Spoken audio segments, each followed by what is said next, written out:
छुट्टियों के बाद खुले एशियाई बाजारों से मजबूत संकेत। ज्यादातर बाजार तेजी के साथ खुले। एसजीएक्स निफ्टी 0.25% ऊपर। 2 हफ्तों की गिरावट के बाद संभला डॉलर और क्रूड में भी मजबूती। नोटबंदी का कोर सेक्टर पर ज्यादा असर नहीं। नवंबर में ग्रोथ 6.6% से गिरकर 4.9% पर पहुंची। बिजली और कोयला उत्पादन में अच्छी बढ़त, लेकिन क्रूड और नेचुरल गैस में गिरावट से लगा झटका। नोटबंदी के बावजूद दिसंबर में टाटा मोटर्स की बिक्री 2% बढ़ी। टियागो की शानदार रेस्पॉन्स से मिला फायदा, लेकिन हीरो मोटो और टीवीएस मोटर्स की बिक्री ने किया निराश। और जीएसटी काउंसिल की 2 दिनों की बैठक आज से शुरू। ड्यूअल कंट्रोल पर फैसला होने की उम्मीद। राज्यों के बजट प्रस्तावों और रेवेन्यू पर चर्चा संभव। घर खरीदने वालों के लिए बजट ला सकता है खुशखबरी। बढ़ सकता है होम लोन पर इनकम टैक्स की छूट। सीएनबीसी आवाज एक्सक्लूसिव। और होटल रेस्टोरेंट बिना ग्राहक की मर्जी के नहीं वसूल सकेंगे सर्विस चार्ज। केंद्र सरकार ने राज्यों को लिखी चिट्ठी।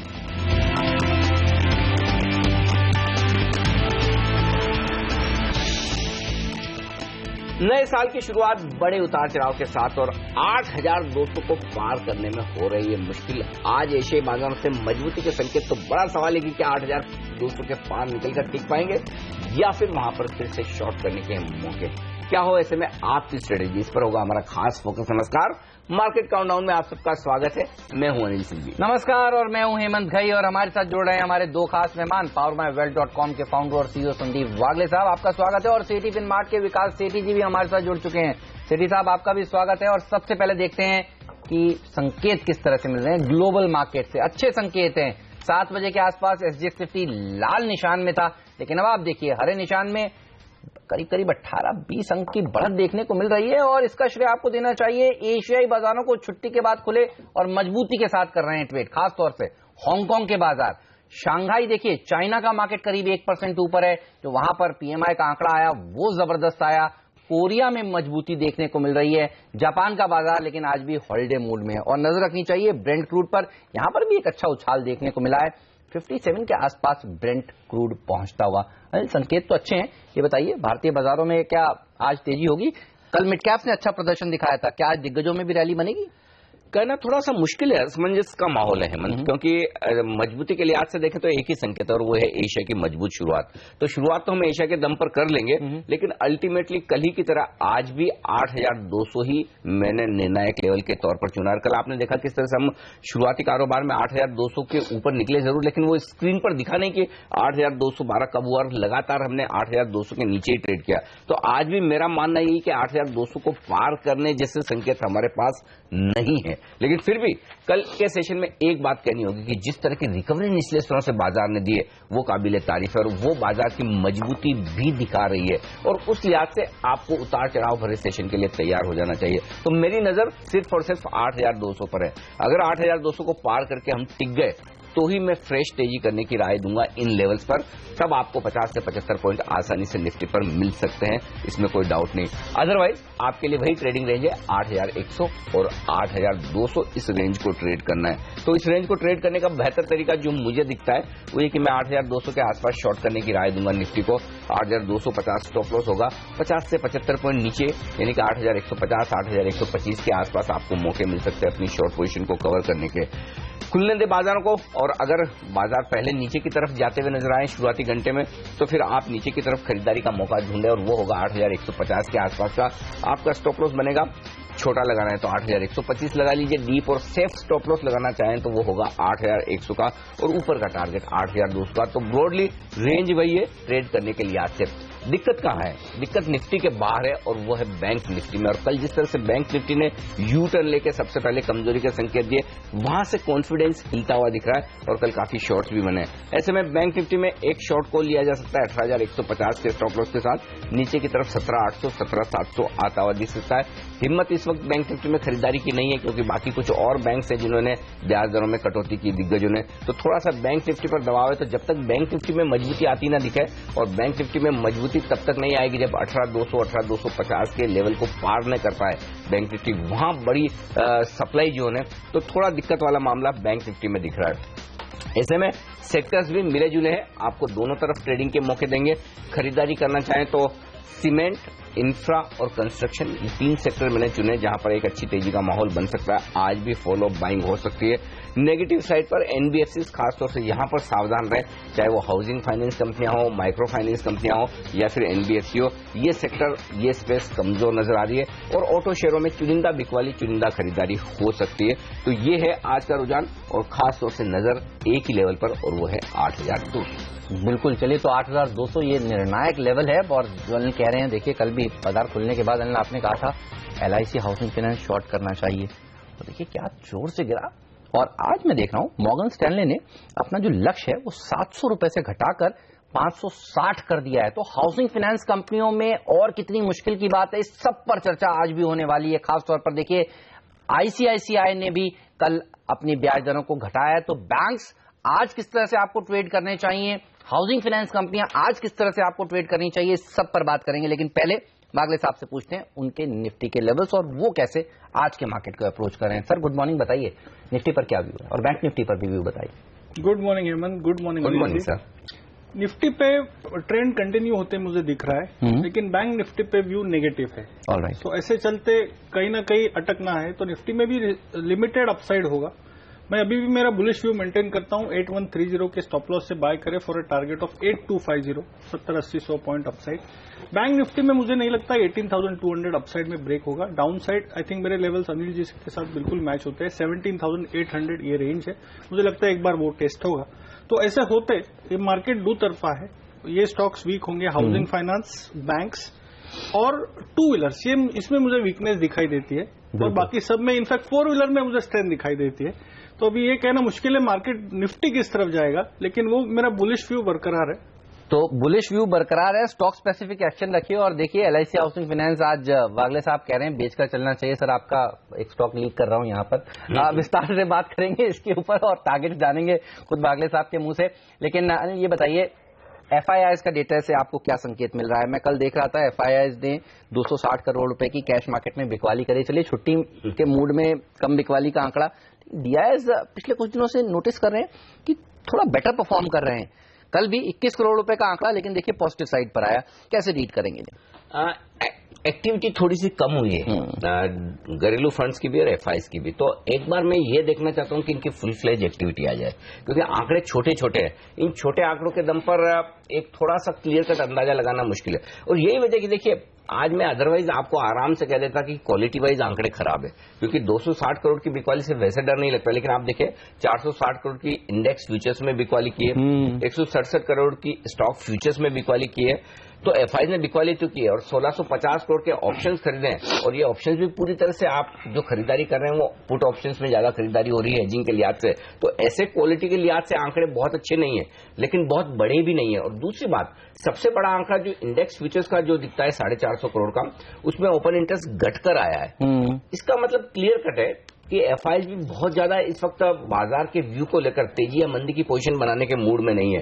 हर एक ट्रेडिंग सेशन को नए सेशन के तौर पर ले रहे हैं और देख रहे हैं कि बहुत सारे मूविंग पार्ट्स हैं, बहुत सारी खबरें हैं। अमेरिका में डेवलपमेंट होने वाले हैं और हमारे यहाँ के अपने डेवलपमेंट है। बजट के पहले के दिन होंगे, अब अंदाजा लगाने की कोशिश करेंगे कि बजट अच्छा होगा या पॉपुलिस्ट होगा। तो ये सारी चीजें हैं, ये बाजार के डायरेक्शन को बहुत क्लियर नहीं रख रही। लेकिन एक सबसे अहम बात जो है वो ये कि इन डेटा के दम पर आप ये मानकर चल सकते हैं कि आप बहुत तेजी से गिरेंगे नहीं, निचले स्तरों से खरीदारी आती दिखेगी। और बढ़ने के लिए, हर एक ऊपर के लेवल को पार करने के लिए आपको थोड़ा थोड़ा इंतजार करना पड़ेगा। आप पार कर रहे हैं, आपने 8,000 भी पार किया, 8,100 भी किया, 8,200 भी करेंगे। लेकिन वो हम चाहते हैं ना कि जैसे आज ही 8,200 निकल जाए, हाँ वो नहीं हो रहा। तो अटक अटक के चलने वाला मामला है ये मिड कैप स्मॉल कैप की पार्टी जारी रहेगी। देखिए अगर 8,200 आप कह रहे हैं निर्णायक लेवल है, निफ्टी यहीं पे अटक जाएगा। ये सवाल तो बहुत इंपॉर्टेंट है। हाँ। और लेकिन इस सवाल का जवाब मैं बहुत जोर से कल का सेशन देख के हाँ कह देता आपको। लेकिन एक ही दिक्कत है मन, दिक्कत ये कि कल घरेलू फंड्स की खरीदारी बहुत छोटी हुई है, 20 करोड़ की। अब या तो इसमें दो बात हो सकती है कि उन्होंने खरीदा तो है स्मॉल कैप मिड कैप, लेकिन सामने हो सकता है बैंक या कुछ और बेचा हो, इसलिए आंकड़ा बड़ा नहीं दिख रहा। सही बात है। या फिर दूसरी बात ये हो सकती है कि जो काफी कुछ पैसा उन्होंने साल के अंत में लगा दिया एनएवी बढ़ाने के लिहाज से, तो अब वापस फॉलो बाइंग आती है नहीं, तो मेरे ख्याल से एक आध दिन देख ले। लेकिन फिलहाल ऐसा संकेत नहीं है कि स्मॉल कैप और मिड कैप की पार्टी खत्म हो जाएगी, ये बिल्कुल भी नहीं है। बिल्कुल। चलिए, तो फिर कहाँ है मौके, ये तो हम आपको बताने वाले हैं। विकास सेठी जी आपको बताते हैं बहुत बढ़िया पिक्स अपनी, उनसे भी बात करेंगे। लेकिन पहले वागले साहब ये बताइए, आज के 2 टॉप ट्रेडिंग आइडियाज आपके कौन से होंगे? हेमंत, पहले तो मैं ऑटो स्टॉक के साथ ही जाना चाहूंगा। मुझे टाटा मोटर्स, मारुति और एमएनएम तीनों अच्छे लग रहे। कल मारुति में ज्यादा ओपन इंटरेस्ट था, हाईएस्ट था इनफैक्ट जैसे क्लोज हुआ, तो उस हिसाब से हमने बीटीएसटी भी चुना था और आज ये मूव दिखती है। तो 5415 के स्टॉप लॉस से for a target of 5571 buy करने की सलाह होगी। ये 1 से 2 दिन या 3 दिन का व्यू है। शुगर स्टॉक्स में कल तेजी हुई थी। कल मैं 3-4 दिन के पहले भी इसका मैंने जिक्र किया था। ये स्टॉक मुझे पैटर्न अच्छा लग रहा है। अभी कल ब्रेकआउट आया है जो है बलरामपुर चीनी, इसमें बाय करके चले 124 के स्टॉप लॉस से फॉर अ टारगेट ऑफ 144। 3 से 4 दिन का व्यू है। ओके, तो ये 2 स्टॉक्स हैं जिस पर आपकी नजर होनी चाहिए। बाकी के पिक्स भी जानेंगे वागले साहब से, लेकिन एफएनओ से क्या संकेत मिल रहे हैं? अच्छा, ये बताइए, 8000 तोड़ने के लिए बहुत मेहनत लगेगी, बहुत दम लगेगा क्या? और अगर वो टूट जाता है तो अगला लेवल क्या? और 8100 के नीचे जाएंगे तो कहां रुकेंगे? नहीं टूटेगा, 8000 नहीं टूटेगा, 8100 8100 भी बहुत मजबूत सपोर्ट है। लगभग 36-37 लाख शेयरों का ओपन इंटरेस्ट है वहां पर, तो 8100 भी इतना आसानी से नहीं टूटेगा। इन संकेतों से तो नहीं टूटेगा। कुछ और नेगेटिव आए तो अलग बात है। जो आज हम शुरुआत कर रहे हैं, भले ही हमारा डॉलर इंडेक्स 103 है, भले ही एफआईएस के डेटा नेगेटिव है, भले ही क्रूड 55 के आसपास, 54 के आसपास नाइमैक्स है, इन सब से 8100 टूटेगा ऐसा लगता नहीं। 8200 पार करेंगे ये भी नहीं लग रहा। अब हो जाए एक अलग बात है। तो बेहतर क्या है, एफएनओ में ट्रेड करने के 2 तरीके हैं। या तो आप निफ्टी को लॉन्ग कर लें, सामने बैंक निफ्टी शॉर्ट कर लें, क्योंकि बैंक निफ्टी में कल सेशन में देखिए 2,35,000 शेयर जुड़े हैं नए और वहां पर शॉर्ट्स बने हैं, जबकि निफ्टी में 1 लाख शेयर कम हुआ है। ओपन इंटरेस्ट, जनरली सीरीज की शुरुआत में ओपन इंटरेस्ट कम होने का कोई सवाल ही नहीं होता, लॉन्ग साइड पे हो या शॉर्ट साइड पे हो, ओपन इंटरेस्ट तो बढ़ना ही चाहिए। लेकिन उसके बावजूद निफ्टी में घटा है, इसका मतलब क्लियर कट है कि निफ्टी को बहुत ज्यादा लोग मंदी करने के मूड में है नहीं, और ये जो कुछ कल दबाव बना वो भी बैंक निफ्टी की वजह से बना। तो ये एक मजबूती का संकेत एफएनओ से। अब एक दिक्कत है हेमंत एफएनओ के डेटा में, दिक्कत यह कि कल पुट कॉल रेशियो 1.06 पर है। मैं ये तो नहीं कहूंगा कि ओवरबॉट सिचुएशन में, लेकिन दिक्कत कहां है समझिए, आप 8200 के आसपास पहुंचते हैं, पुट कॉल रेशियो 1.1 1.15 के आसपास आ जाता है, तो एक प्रॉफिट बुकिंग की संभावना बनती है और वो थोड़ा सा बाजार को अटका सकती है। तो बेहतर तो क्या होता अगर आप 1 के नीचे होते पुट कॉल रेशियो पर और 8200 के पार पहुंचते, तो पार करने का एक जो आपके लिए एक इच्छा है वो बड़ी आसान हो जाती। दूसरी चीज, कल के सेशन में देखिए जो कुछ भी खरीदारी हुई है एफआईएस की तरफ से ऑप्शंस में, वो ऑप्शंस में 7500 के ऑप्शन में सरप्राइजिंग है। कल के सेशन में सबसे ज्यादा अगर ओपन इंटरेस्ट किसी एक स्ट्राइक प्राइस पर बढ़ा है पुट में, वो 7500 पर 5 लाख शेयर का है, उसके बाद 7800, उसके बाद 7900। तो कौन है जो इतने नीचे के पुट खरीद रहा है? ये थोड़ी सी चिंता वाली बात दिखाता है। हालांकि हम बहुत ऊपर हैं उन लेवल से, लेकिन अल्टीमेटली कोई तो हेजिंग करने के मूड में बैठा है और ये थोड़ा सावधानी की ओर संकेत देता है। इसलिए इस बाजार को ट्रेड करने का बेहद सिंपल तरीका है। 2 ट्रेडिंग रेंज 8100 8200, जब तक इस रेंज के अंदर है एक काउंटर ट्रेड लेकर आपको ट्रेड करना है, जिस एंड की तरफ पहले पहुंचे। जरूरी नहीं कि 9.15 पर आपका ट्रेड होना ही चाहिए, लेवल का इंतजार करें और उस लेवल से ट्रेड इनिशिएट करें। दूसरा, रेंज के बाहर जिस तरफ निकलेंगे आपको 50-75 पॉइंट का मूव तुरंत मिल जाएगा। तो 8200 पहले पार कर लिया तो 8250 275 आ जाएगा। 8100 के नीचे निकले तो 50-75 पॉइंट नीचे चले जाएंगे। तो ये बहुत क्लियर डिफाइंड रेंज है और इसे ट्रेड करना मुश्किल काम नहीं है। ऑलराइट, चलिए लेंगे छोटा सा ब्रेक, कहीं मत जाइए, बने रहिए सीएनबीसी आवाज के साथ। ब्रेक के बाद हम आपको सबसे पहले तो ये बताएंगे कि हमारे 5 टेक्निकल एक्सपर्ट्स आज निफ्टी को किस तरह से ट्रेड करने की राय दे रहे हैं, और उसके बाद विकास सेठी जी के टॉप पिक्स भी जानेंगे। ये भी बताएंगे कौन से वो 5 स्टॉक्स हैं जो खबरों के दम पर आज रहने वाले हैं हरकत में। तो ये सब ब्रेक के बाद।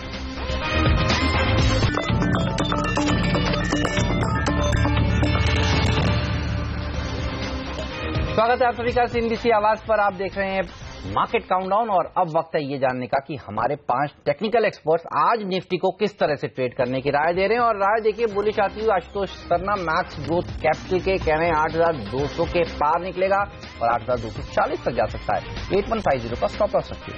मानव चोपड़ा भी खरीदना चाहते हैं निफ्टी 8,140, उनका स्टॉप लॉस है 8,260 के टारगेट के लिए मानव की राय है खरीदारी।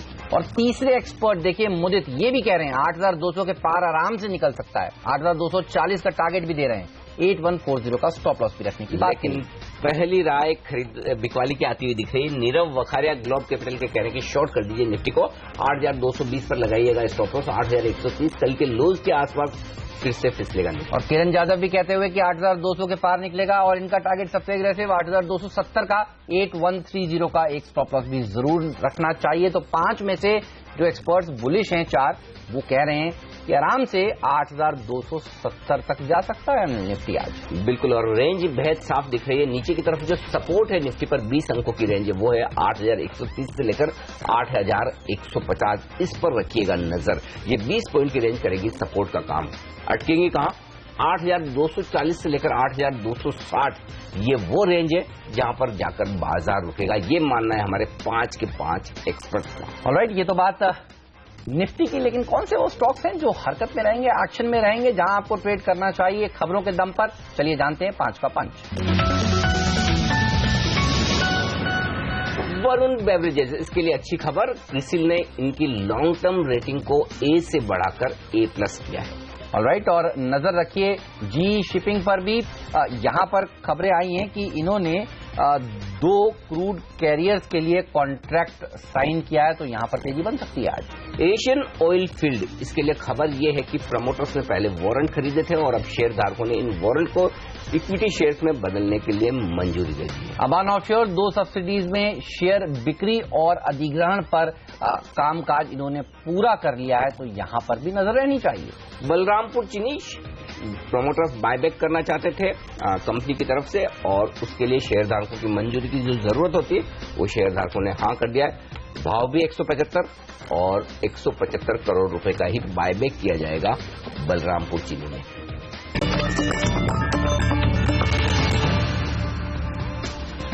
हमारे एक्सपर्ट्स हमारे साथ है संदीप वागले साहब और विकास सेठी जी। और विकास सेठी जी से पूछा जाए पहले तो विकास जी, मिड कैप आइडियाज जो आपको पसंद है इस गिरते बाजार में, गिरते बाजार करना ठीक नहीं, मतलब मिला जुला सा बाजार है, इसमें कौन से मिड कैप्स खरीदे जाए ये बताइए।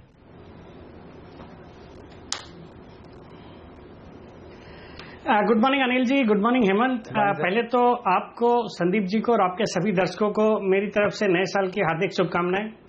और जहां तक बाजार का सवाल है, मैं पोजिशनली बाजार पे बुलिश हूं। मुझे लगता है ये जो बजट के पहले, अहेड ऑफ द बजट, एक बाजार में अच्छी रैली होनी चाहिए। एंड आई स्ट्रांगली फील कि in the month of January we could see levels of 8,500 on the Nifty.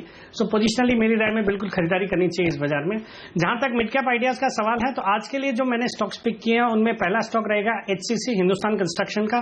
ये स्टॉक में कल भी हमने एक अच्छी स्ट्रेंथ देखी है, और जिस तरह के पॉजिटिव न्यूज फ्लोज एक्सपेक्टेड हैं, भले ही वो इनके डेट के कन्वर्जन को लेके हो या फिर लवासा के लिए जो बातें चल रही है वो, या आर्बिट्रेशन अवार्ड से जो पैसे मिलने हैं, तो और फिर जो भी बॉम्बे में नए प्रोजेक्ट्स अभी जो अनाउंस किए हैं मोदी जी ने, मुंबई ट्रांस हार्बर लिंक, तो इन सब के कारण इस स्टॉक में बिल्कुल एक तेजी बननी चाहिए। तो I would recommend a buy on HCC at the current levels.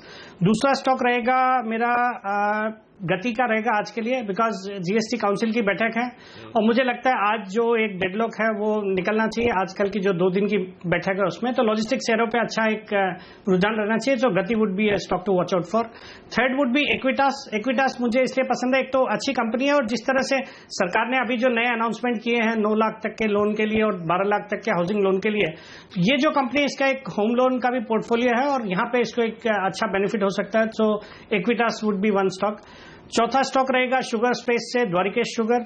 यहाँ पे भी कल बहुत अच्छी तेजी बनी और मुझे लगता है आज भी शुगर स्टॉक्स में तेजी रहनी चाहिए, so I would go with Dwarikesh sugar. और जो फाइनल स्टॉक रहेगा वो रहेगा हिंदुस्तान कॉपर का। मेटल्स में भी एक अच्छा रुझान देखा जा रहा है, आई थिंक हिंदुस्तान कॉपर में आज खरीदारी करनी चाहिए, यहाँ पे भी तेजी बन सकती है। सुपर्ब। तो विकास जी, आपको भी ढेरों शुभकामनाएं नव वर्ष की, और जो आप कह रहे हैं 8,500 का टारगेट, आपके मुंह में घी शक्कर ये बात बोलने के लिए, तो अच्छी तेजी बनेगी। और ये स्टॉक्स पर रखिए नजर। HCC वैसे मेरी टीम का भी आज ओपनर था, तो HCC जबरदस्त प्रदर्शन दिखा सकता है आज। इस स्टॉक पर विस्तार से पूछेंगे, वागले साहब की भी राय लेंगे, चार्ट्स पर कैसा लग रहा है, लेकिन ये सब ब्रेक के बाद वागले साहब की अभी 2 पिक्स बाकी हैं, उस पर भी बात करेंगे। तो एक्शन भरपूर है, ब्रोकरेज हाउसेस किस तरह की रिपोर्ट्स आज लेकर आए हैं, ये सब ब्रेक के बाद हम लेकर आएंगे। आप बने रहिए CNBC आवाज के साथ।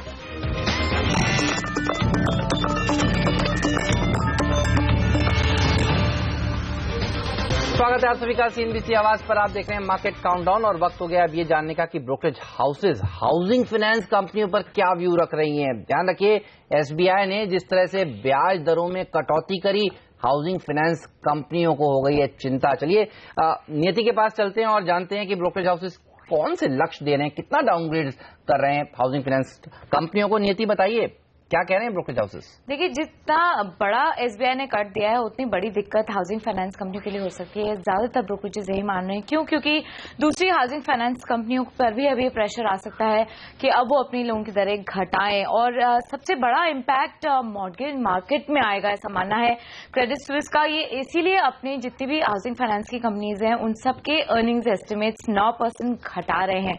लेकिन लंबी अवधि के लिए पॉजिटिव हैं सभी स्टॉक्स पर। श्रीराम सिटी और श्रीराम ट्रांसपोर्ट पे सबसे ज्यादा लॉन्गर टर्म के लिए ये पॉजिटिव है। लेकिन सबसे बड़ा टारगेट प्राइस अगर घटाया है और सबसे बड़ा असर किसी स्टॉक पर आएगा तो वो है LIC housing finance. Credit Suisse और मॉर्गन स्टैनली इन दोनों ने ही डाउनग्रेड किया है। आउट परफॉर्म की रेटिंग तो मेंटेन कर रहे हैं LIC हाउसिंग फाइनेंस पे, मगर टारगेट प्राइस उन्होंने 50 रुपए घटा दिया है। 670 का इनका टारगेट था, अब इसे घटा के इन्होंने 620 का कर दिया है। हालांकि मौजूदा भाव से अभी भी 17% का अपसाइड है। इसी तरह से मॉर्गन स्टैनले भी डाउनग्रेड कर रहा है। ओवरवेट से इसका कॉल इक्वल वेट का, रेटिंग घटाई है, साथ साथ में टारगेट प्राइस भी घटाया है। 700 रुपए का टारगेट प्राइस था, इन्होंने 140 रुपए इसका टारगेट प्राइस घटा दिया है और इसे सीधे घटा के इन्होंने 560 रुपए का कर दिया है। टारगेट प्राइस इन्होंने अपने FI 16 और 19 के जो लोन CAGR है वो भी घटाए हैं। 16% का था, अब इनका मानना है कि 12% ही रह जाएगा। मगर श्रीराम सिटी और श्रीराम ट्रांसपोर्ट पे क्रेडिट स्विस पॉजिटिव है। 1070 का श्रीराम ट्रांसपोर्ट का इनका लक्ष्य है, 21% अपसाइड देख रहे हैं। श्रीराम सिटी का इनका लक्ष्य 2210 रुपए का है, 19% का अपसाइड ये भी देख रहे हैं। इंडियाबुल्स हाउसिंग फाइनेंस पे भी पॉजिटिव है। क्रेडिट स्विस 860 रुपए का इनका लक्ष्य है, 27% का आपको अपसाइड देखने को मिल सकता है। लेकिन बजाज फाइनेंस पे सबसे ज्यादा अंडरवेट है क्रेडिट स्विस, 600 रुपए का टारगेट प्राइस है। इन पे काफी ज्यादा असर आएगा, 31% का डाउनसाइड ये देख रहे हैं मौजूदा भाव से 12 महीने के दौरान। तो आज की सबसे बड़ी रिपोर्ट LIC हाउसिंग पे मॉर्गन स्टैनली की तरफ से, लक्ष्य 700 से सीधा 560 और स्टॉक पहले 530 हो चुका है और ये 530 करने की क्रेडिट CNBC आवाज को जाती है कल। वो हम वागले साहब से थोड़ी देर में बात करने वाले हैं इस पर विस्तार से कि ये क्यों 530 हुआ है कल, और मॉर्गन के लेवल से भी नीचे जा चुका है। लेकिन ये सारी रिपोर्ट्स आज ये हाउसिंग फाइनेंस कंपनियों पर, NBFCs पर अच्छी है नहीं। नीति, कोई अच्छी रिपोर्ट नहीं है आपके पास? IT कंपनियों पे भी कॉशियस सेक्टर अप्रोच लेके चल रहा है। नोमुरा ये मान के चल रहा है कि कांस्टेंट करेंसी ग्रोथ में कॉग्निजेंट की ग्रोथ जो 8.8% को रहने का अनुमान है और TCS का तिमाही दर तिमाही 1.7% ही रहेगा। EBITDA margins IT tier 1 companies के लिए हिस्टोरिकल लो आ सकते हैं 21.6% के आसपास, और साथ साथ में डॉलर रेवेन्यू ग्रोथ भी टियर 1 IT कंपनियों के लिए 13 क्वार्टर लो हिट कर सकता है। कॉशियस स्टैंस है, सतर्क रहने की आपको सलाह दे रहे हैं। सिर्फ दो इनके स्टॉक हैं जिसमें HCL टेक इकलौता एक स्टॉक है जिसमें निवेश करने की सलाह दे रहे हैं, और अगर न्यूट्रल कॉल्स में देखा जाए तो इन्फोसिस इनका प्रेफर्ड पिक है। इनफैक्ट HCL टेक और टेक महिंद्रा ये दो ऐसे स्टॉक हैं जो क्रेडिट स्विस की रिपोर्ट में भी शामिल हैं बाय के कॉल में। रिटेन करें अपना HCL टेक का बाय का कॉल। नोमुरा टारगेट प्राइस इनका 1010 रुपए का है, 22% मौजूदा भाव से तेजी आपको देखने को मिल सकती है। और इन्फोसिस से न्यूट्रल का इनका कॉल है, टारगेट प्राइस इनका 1120 का है जो कि 12% अपसाइड का है। HCL टेक पर क्रेडिट स्विस का जो टारगेट प्राइस है वो ओवरवेट की रेटिंग के साथ 925 रुपए का है, 12% का अपसाइड ये देख रहे हैं। टेक महिंद्रा पे ये ओवरवेट है, 550 का इनका लक्ष्य है, 13% का अपसाइड, और ये एक्सपेक्ट नहीं कर रहे हैं कि किसी तरह का गाइडेंस का कोई बदलाव आएगा HCL टेक से और इन्फोसिस दोनों से ही। 90 to 140 बेसिस पॉइंट का एक कांस्टेंट करेंसी का क्रॉस करेंसी का एक हेडविंड्स हो सकता है बड़ी IT कंपनियों पर, और फ्लैट टू 2.4% तिमाही दर तिमाही रेवेन्यू ग्रोथ ये क्लॉक कर सकते हैं। न्यूट्रल का कॉल है, इन्फोसिस पे 1050 का इनका लक्ष्य है, और सबसे ज्यादा अंडरवेट ये माइंडट्री पर है, टारगेट प्राइस इनका 400 रुपए का है, 23% डाउनसाइड पोटेंशियल देख रहे हैं अगले 12 महीने के दौरान। चलिए माइंडट्री बेचे, HCL टेक और टेक महिंद्रा खरीदें। IT कंपनियों के लिए अब नतीजों का दौर शुरू हो जाएगा। इन्फोसिस पहली कंपनी, दिग्गज IT कंपनी जो 13 तारीख को अपने परिणाम पेश करेगी। शुक्रिया नियति आपका इस जानकारी के लिए। लेकिन बात तो LIC हाउसिंग फाइनेंस पर ही करनी बनती है। आज वागले साहब का टॉप सेल आइडिया है, कल भी इन्होंने कहा था सुबह सुबह बेचना चाहिए और देखिए 5.5% नीचे जाकर बंद हुआ। सर और गिरेगा आज? आई थिंक कल पैटर्न तो खराब हुआ है। इनफैक्ट मैं मॉर्निंग में इतना श्योर नहीं था, अनिल जी ने आई थिंक 550-52 में स्पॉट किया था। हाँ 552 में, और मैंने बोला था 545 नीचे जाएगा तो सेल बनता है, तो वहां से भी ऑलरेडी एक इंट्राडे ट्रेडिंग मूव तो आई है। आज मुझे लगता है वो मूव कंटिन्यू होगी, 4-5% अभी भी डाउनसाइड है। 504 का मेरा टारगेट है, 540 के ऊपर टिकेगा तो व्यू बदल जाएगा। आ जाएगा, बड़ी बात नहीं है। हालांकि भले मॉर्गन का लक्ष्य 560 का जो भी है, ये तो पीछे चलते हैं ना, पहले का टारगेट तो 700 ही था, तो 700 से तो कब से नीचे आ गया। अब ये 500 हो जाएगा, जैसा वागले साहब कह रहे हैं 500, तो फिर ये थोड़े टाइम बाद टारगेट नीचे कर देंगे। सेठी साहब से पूछते हैं वो किस तरह से रीड कर रहे हैं इन सब डेवलपमेंट को। सेठी साहब देखिए, SBI ने ब्याज दर घटाई और कल तो देर शाम ICICI बैंक ने भी 70 बेसिस पॉइंट घटा दी। ओरिएंटल बैंक, आंध्रा बैंक, अब जो बचे हुए बैंक हैं वो कोई 70 कोई 80 बेसिस पॉइंट घटा रहा है।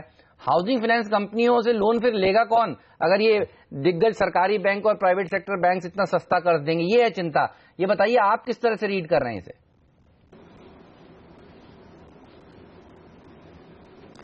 नहीं, बिल्कुल हेमंत, ये जो डेवलपमेंट्स हुए हैं कल डेफिनेटली नेगेटिव है हाउसिंग फाइनेंस कंपनीज के लिए। कल हमने सभी स्टॉक्स में अच्छी खासी गिरावट देखी है, बट मुझे लगता है ये जो ब्याज दरें कम होंगी उससे एक तो प्रॉपर्टी की जो डिमांड है होम्स की वो बढ़ेंगी, तो उससे बहुत ज्यादा इम्पैक्ट नहीं नजर आ रहा है। जो मोरलेस ये जो इंटरेस्ट रेट कट के कारण जो इम्पैक्ट होना था वो लगता है मुझे आज गिरावट जरूर रहेगी। बट अगर LIC हाउसिंग फाइनेंस जैसा स्टॉक अगर 510-15 का लेवल आता है तो डेफिनेटली मुझे लगता है उस समय आज ही इसमें खरीदारी करनी चाहिए, और मेरा एक थोड़ा बोल्ड कॉल रहेगा। But I think by end of the day हम उस स्टॉक में रिकवरी देखेंगे, और अगर आपको 15-20 दिन का अगर व्यू भी है तो डेफिनेटली 510 के लेवल, अगर 510-15 के लेवल पे स्टॉक मिलता है तो डेफिनेटली खरीदारी करनी चाहिए। So I would be a buyer when the stock cracks today.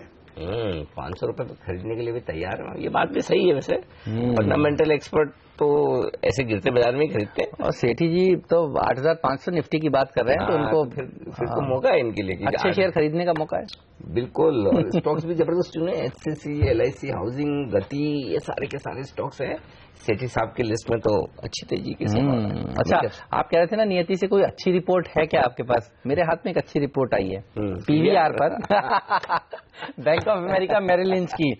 अच्छा, अब विकास जी देखिए आपने दंगल क्या, देखिए दंगल ने सारे रिकॉर्ड तोड़ दिए हैं, और ग्लोबल और घरेलू बिक्री अगर मैं देखूं सब जोड़ जाड़ के तो कुछ 440 करोड़ से ज्यादा कमा लिए। रिकॉर्ड टूटे जरूर है, लेकिन हेमंत अभी भी इसमें एक रिकॉर्ड और बनना बाकी है। कौन सा?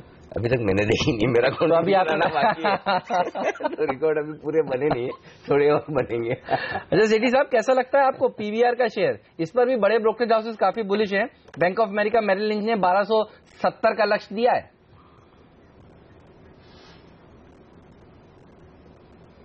नहीं, बिल्कुल हेमंत, बहुत अच्छा एक स्टॉक है, और जिस तरह से दंगल ने परफॉर्म किया है मुझे लगता है इस स्टॉक में बिल्कुल अच्छा रहना चाहिए, और जो भी रिपोर्ट्स आई है वो भी पॉजिटिव है। मुझे लगता है ये स्टॉक में इन लेवल्स पे या गिरावट पे खरीदारी करनी चाहिए, लंबी अवधि में यहाँ से अच्छे रिटर्न्स बन सकते हैं। चलिए, तो दंगल की वजह से सभी मल्टीप्लेक्स शेयरों के लिए मंगलमय वातावरण है, खरीदा जाए PVR को। CLA से भी काफी टाइम से बुलिश है PVR पर, और अब आप देखिए मेरिल की रिपोर्ट अच्छी है। ये एक स्टॉक है जो खराब बाजार में कभी ऐसा मौका मिले तो लपक लीजिएगा। चलिए, निफ्टी और बैंक निफ्टी को वायदा कारोबार के ट्रेडर्स को कैसे ट्रेड करना है, सुमित बगड़िया चॉइस ब्रोकिंग के एसोसिएट डायरेक्टर हमारे साथ जुड़ चुके हैं। सुमित, स्वागत है आपका, नमस्कार। बताइए क्या राय है आपकी? Good morning Anil ji. अनिल जी देखिए, अभी इमीडिएटली कल first day new year start होते ही हमने जो मूव देखा वो ऊपरी लेवल्स पे हमको दबाव देखने को मिला। इमीडिएटली हमने बैंक निफ्टी में कल एक अच्छा ब्रेकडाउन देखा है, एक अच्छा ब्रेकडाउन हमको देखने को मिला है, तो उसको देखकर ऐसा लगता है कि बैंक निफ्टी अभी तक तेजी के लिए तैयार नहीं हुआ है। निफ्टी के अंदर हमको इमीडिएटली 8230 के ऊपर जाएगा तो इसके अंदर भी बुलिश व्यू बन जाएगा, जिसके अंदर फिर निफ्टी में एक वन वे तेजी देखने को मिल सकती है। बट जब तक 8230 के ऊपर निफ्टी एक बार नहीं जाता है तब तक एक बार थोड़ा सा कॉशियस रहना चाहिए, क्योंकि बैंक निफ्टी ज्यादा दबाव दिखा रहा है, बैंक निफ्टी ज्यादा वीकनेस दिखा रहा है। अगर वीकनेस गहराती है तो निफ्टी भी ऊपर नहीं जा पाएगा, थोड़ा सा रेजिस्टेंस फेस करेगा। तो इमीडिएटली प्रॉब्लम ट्रेडिंग के लिहाज से 1 से 2 दिन का जो व्यू होना चाहिए वो एक बार 8230 के स्टॉप लॉस से और स्ट्रिक्ट स्टॉप लॉस से ही होना चाहिए, और नीचे में 8100 के टारगेट्स हो सकते हैं। दूसरी तरफ बैंक निफ्टी ने कल जिस तरह से वीकनेस दिखाई है उसको देखते हुए ऐसा लगता है कि बैंक निफ्टी में शायद एक बार 17,600 या 17,500 के लेवल देखने को मिल सकते हैं। तो बैंक निफ्टी के अंदर भी 18,250 के स्ट्रिक्ट स्टॉप लॉस से एक बार शेयर होना चाहिए।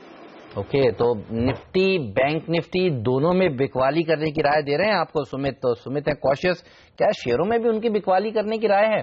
जो लिस्ट भेजी है उसको देखकर लगता है तो नहीं। चलिए सुमित से ही पूछेंगे एक छोटे से ब्रेक के बाद। कहीं मत जाइए, बने रहिए सीएनबीसी आवाज के साथ। संदीप वागले साहब, विकास सेठी जी हमारे साथ जुड़े हुए हैं, मयूरेश, कुणाल और एक्सपर्ट भी हमारे साथ जुड़ेंगे, तो देखते रहिए सीएनबीसी आवाज। स्वागत है आप सभी का। हमारे एक्सपर्ट्स हमारे साथ हैं, संदीप वागले, विकास सेठी, सुमित बगड़िया, और अब थोड़ी देर में कुणाल सरावगी भी हमारे साथ जुड़ने की तैयारी में। और एक बार विकास सेठी जी से पूछा जाए, उन्होंने कई सारे छोटे छोटे शेयरों पर तो बात की, लेकिन विकास जी थोड़े ये एफएनओ स्टॉक्स जो आपकी लिस्ट में है वो बताइए, कहां पर आज मौके दिख रहे हैं आपको ट्रेडिंग के और किस तरफ?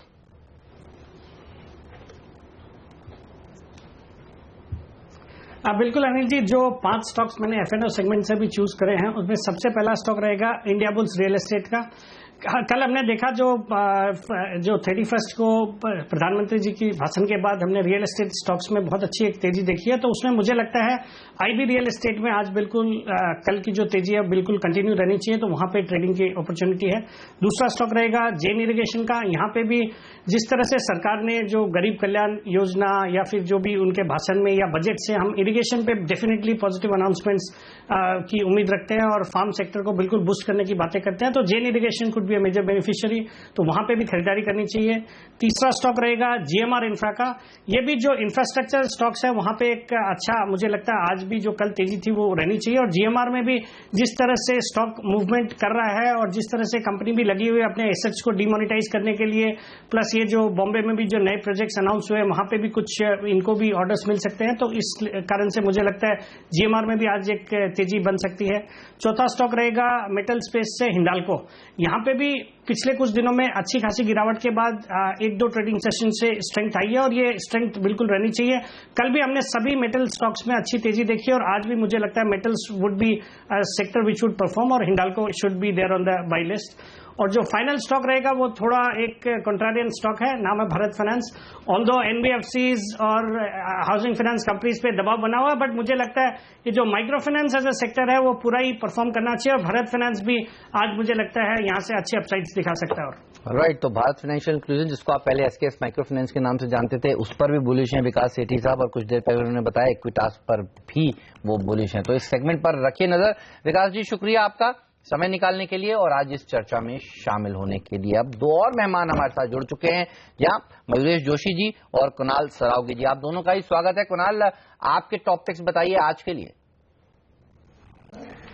देखिए हेमंत, जिन स्टॉक्स में कल हमने ब्रेकआउट देखा उसमें एनबीसीसी का चार्ट बहुत इंटरेस्टिंग है। मुझे एक ब्रेकआउट वहां साफ दिखाई पड़ रहा है। मुझे लगता है 265 तक ये चला जाएगा। 250 के आसपास स्टॉप लॉस रखकर यहां खरीद की जा सकती है।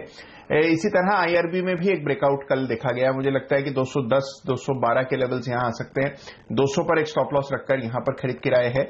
और इसके अलावा ओबराय रियल्टी में भी एक ब्रेकआउट आया है। कल के ट्रेड में काफी वक्त के कंसोलिडेशन के बाद ये ब्रेकआउट देखा गया, तो मुझे लगता है 320, 325 तक जाना तय है। 305 पर स्टॉप लॉस रखकर खरीद करें। ओके, तो ये शेयर है आपके लिए ट्रेडिंग करने के लिए। आज से खरीदारी का मौका बन सकता है आपके लिए ओबराय रियल्टी में भी। कुछ स्टॉक्स जहां पर एक्शन रह सकता है, एक भारतीय एयरटेल और तमाम टेलीकॉम शेयरों पर राय लेना चाहता हूं मयूरेश आपसे। खबर एक इंटरेस्टिंग आ रही है कि टेलीनॉर के कारोबार को भारतीय एयरटेल खरीद सकती है $350 बिलियन में। कोई स्टॉक आपको पसंद है टेलीकॉम कारोबार में या फिर भारती? मॉर्निंग अनिल जी। मेरे ख्याल से आई थिंक टेलीकॉम स्पेस जितने दिक्कतों से गुजर चुका है in the past few quarters, शायद ये दिक्कतें और 1-2 क्वार्टर चले, और इसका मुख्य कारण यही होगा in terms of how competition is panning out, और उसके वजह से जैसे इन्होंने अपनी कटौती लाई है डेटा रेट्स में, स्पेसिफिकली वॉल्यूम ऑफसेट होना I think with the kind of cuts that we have seen थोड़ा मुश्किल हो सकता है in the coming 2 quarters to see the least. Secondly, अगर आप लेवरेज पोजिशन देखें इनके बुक्स पे, and again I think this is speculative at this point of time, लेकिन अगर आप एक्विजिशंस करते हैं तो आई थिंक उतनी ज्यादा लेवरेज आपकी बुक्स पे पड़ती है, जिसकी वजह से जो कैश फ्लोज होते हैं वो शायद उतनी अच्छी तरह से आई थिंक रिफ्लेक्ट नहीं होते बैलेंस शीट पे और रिटर्न रेशियोज पे। थर्ड, जो आई थिंक मार्जिन्स ये कंपनियां यूज टू हैं, I think that margin compression will obviously be seen because of Jio's competition in the cut both in data rates, और जो वॉइस कॉलिंग पे भी आई थिंक काफी स्कीम्स आई है जो फ्री कॉलिंग हो रही है, तो जो आरपूस की हम बात कर रहे हैं वो शायद थोड़े घट सकते हैं। अभी इंटरेस्टिंग पैरामीटर ये भी होता है कि आरएमएस डेटा होता है और एक एसएमएस डेटा होता है टेलीकॉम कंपनियों के लिए। Now with the industry consolidating अगर ये हो रही है और जो लग रहे हो रही है, I think there be only 3-4 major players staying over the next few quarters. In that scenario I think pricing power can come back, but तब तक मुझे लगता है I think with high leverage, with competitive pressures, with declining trends on key parameters like ARPUs and RMS and SMS data, मेरे ख्याल से I think जो market share होता है टेलीकॉम ऑपरेटर्स का, भारती हो, आइडिया हो, वहां पे थोड़ी आई थिंक स्टिकनेस देखने मिल सकती है with the new competitor like Jio coming in. तो लार्जली आई थिंक जो एक अंडर परफॉर्मेंस का कॉल था आई थिंक वो शायद बरकरार रहेगा at least from May end for the coming 2 quarters. As the industry consolidates I think stocks में अच्छी खासी आई थिंक वैल्यू आ सकती है, but that will come only a few months down the line, not at this point of time. Okay, तो ये right telecom कंपनियों पर, लेकिन ऑटो कंपनियों पर क्या राय है? खास तौर पर हीरो मोटोकॉर्प ने कमजोर नंबर्स पेश किए, टीवीएस मोटर ने कल मार्केट बंद होने के बाद कमजोर नंबर्स पेश किए हैं, और हम बता भी रहे थे आपको, देखिए बिक्री के आंकड़े जो हैं वो 2 व्हीलर स्टॉक्स के कमजोरी भरे आने वाले हैं। कल बजाज ऑटो ने किया था निराश, खुलेंगे तो कमजोरी के साथ, लेकिन क्या खरीदारी के मौके हैं, इस सब पर बात करेंगे छोटे से ब्रेक के बाद। सुमित बगड़िया जी के टॉप 6 भी जानेंगे, तो कहीं मत जाइए, बने रहिए सीएनबीसी आवाज के साथ।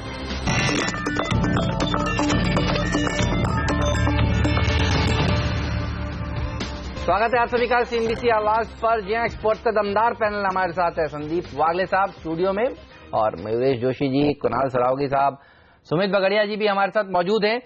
सुमित जी बताइए, आपने आज कहा है कि एनएमडीसी खरीदिए, कॉन्कोर खरीदिए, अच्छा एसबीआई में भी खरीदारी की राय है, इंटरेस्टिंग है, बताइए क्या टारगेट्स हैं? देखिए, एनएमडीसी अच्छा लग रहा है मेटल्स के अंदर। एनएमडीसी के अंदर ऐसा लगता है कि एनएमडीसी यहां से एक तेजी दिखा सकता है। कल भी हमने एक लोअर लेवल से एक अच्छी तेजी देखी थी, और अभी इमीडिएटली ऐसा लगता है कि इसके अंदर और तेजी देखने को मिलेगी। ओवरऑल मेटल्स में जो लास्ट वीक का या 10 दिन का कंसोलिडेशन था वो होने के बाद अब लगता है कि फ्रेश अपमूव स्टार्ट होने वाला है।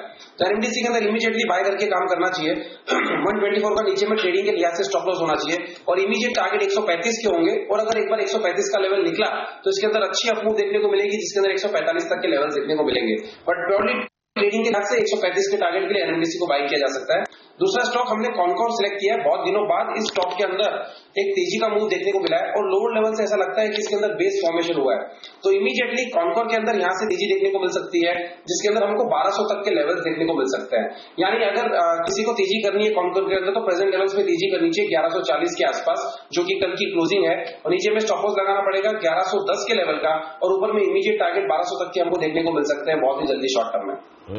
तो खरीदारी करनी हो तो कॉनकोर में खरीदारी करें, और एनएमडीसी में, यानी कि सरकारी कंपनियों पर ही पूरा दारोमदार है मजबूती का, ये कह रहे हैं सुमित। साफ तौर पर खरीदारी का मौका वहीं पर बनता हुआ दिखेगा। लेकिन एक स्टॉक जहां पर आज सिटी की तरफ से टारगेट को कम किया गया है, हेवल्स, ये शेयर, इस पर राय ली जाए मयूरेश से। मयूरेश 445 से घटाकर टारगेट किया है 400 रुपए का, 401 का।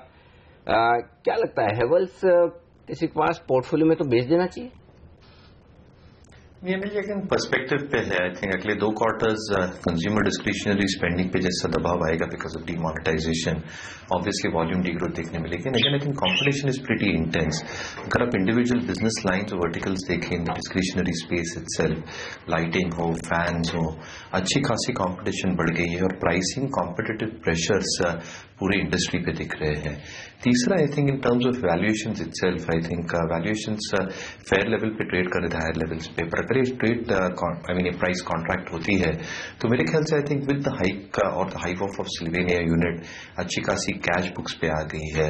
दे are also ready for looking at organic and inorganic ways to probably grow their business. और इनके individual business lines for example LED हो या प्रीमियम फैंस हो, यहाँ पे शायद इनकी जो ऑफरिंग्स हैं they are in my opinion better than the rest of the competition, at least in these spaces. तो कहीं ना कहीं I think the quality still exist in this franchise, but I think one should really wait for declines. I think Q3 Q4 के नतीजे थोड़े soft और tepid side पे आएंगे, पर डिक्लाइंस पे अगर ये स्टॉक मिलता है तो मेरे ख्याल से आई थिंक अच्छी खासी लॉन्ग टर्म बेट हो सकती है. तो ये राय है हेवल्स के स्टॉक पर. हालांकि टारगेट 401 का है सिटी का, लेकिन स्टॉक तो पहले से 60 रुपए नीचे ट्रेड कर रहा है. वहां से देखते हैं आज क्या कुछ होता है एक्शन. लेकिन एक्शन दिखेगा इस ब्रेक के तुरंत बाद, और वो होगा पूरा का पूरा लाइव, क्योंकि अब हम आपको बताने वाले हैं कि कैसी होगी भारतीय बाजारों की शुरुआत प्री ओपनिंग सेशन में. आज ओपनिंग देखना इंटरेस्टिंग होगा. एसजीएक्स निफ्टी हरे निशान में 8 पॉइंट तो मजबूत खुलेंगे या कमजोर रुपए की चाल पर रखेंगे नजर, क्योंकि डॉलर इंडेक्स थोड़ा मजबूत हुआ. हालांकि हम कल कमजोर हो चुके हैं, लेकिन आज क्या कुछ और कमजोरी होती है. रिकवरी 68.22 पर हम कल बंद हुए हैं. करेंसी 102.3 कुछ देर पहले 125 पॉइंट ऊपर था हांगकांग का मार्केट, तब 20 पॉइंट ऊपर था एसजीएक्स निफ्टी, और अब आप देखिए हांगकांग का मार्केट ऊपर से आधा हो गया है. हरे निशान में जरूर है, लेकिन 100 पॉइंट निकल गया है. इसीलिए देखिए एसजीएक्स निफ्टी में कमजोरी देखने को मिल रही है. फिर तो मुश्किल है हेमंत की हरे निशान में निकल पाएंगे. फिर मुश्किल है, क्योंकि मैं आज सुबह यही हम बात कर रहे थे कि अगर खुद लेंगे तो सिर्फ एशिया की वजह से मजबूत, बाकी कोई रीजन नहीं कि मजबूत खुले. तो थोड़ा सावधान रहते हैं. देखते हैं कैसी होगी शुरुआत. स्टॉक 2020 का शानदार अपडेट और प्री ओपनिंग सेशन में 9-15 से दमदार ट्रेडिंग के मौके, धुआंधार ट्रेडिंग के मौके हमारे पांचों एक्सपर्ट्स के साथ इस छोटे से ब्रेक के बाद. रहिएगा हमारे साथ. पहला सौदा में